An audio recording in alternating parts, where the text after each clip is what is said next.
இந்த வீடியோவில் எனக்கு ரொம்ப கடுப்பான விஷயம், இந்த ஃபுல் வீடியோ பார்த்தீங்கன்னா உங்களுக்கே புரியும். தனி கொடுத்தனம் போடணும்னு சொல்றதுக்கு ஒரு முக்கியமான காரணம் என்ன? கர்ப்ப காலன்றது ரொம்ப முக்கியம் சார். அந்த நேரத்தில் நம்ம கூட நம்ம மாமியாரோ நாத்தனாரோ இருக்கணும். வாந்தி வரமா இருக்கு, சுடுதண்ணி வச்சு கொடுங்க கேக்குறீங்க. உங்க மாமியார் என்ன சொல்லுவாங்க, உங்க நாத்தனார் என்ன சொல்லுவாங்க? நீ மட்டும் தான் இப்ப புதுசா மாசமா இருக்கிறியா?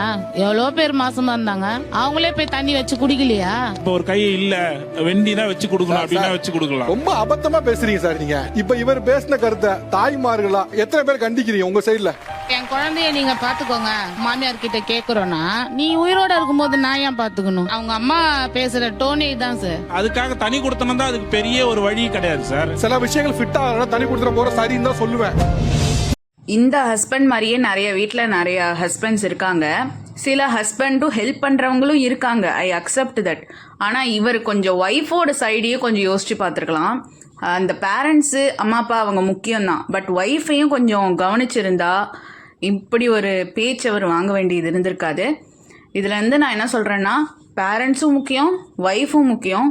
ஸோ அவங்க ஒய்ஃப் சைடு என்ன பிரச்சனைன்னு பார்க்கணும், பேரண்ட்ஸ் சைடு என்ன பிரச்சனைன்னு பார்க்கணும். அதுக்கப்புறம் தனி கொடுத்தனம் போகிறது இது அவங்க பாடு.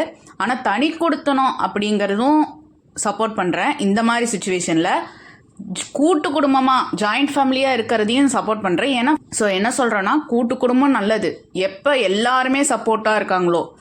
இது தனி கொடுத்தனும் நல்லது எப்போ நிறைய பேர் சண்டை போடுறாங்களோ. ஸோ அது என்ன சுச்சுவேஷன்னு சொல்லி ஹஸ்பண்ட்மார்களும் ஒய்ஃப்மார்களும் யோசிச்சா நல்லது.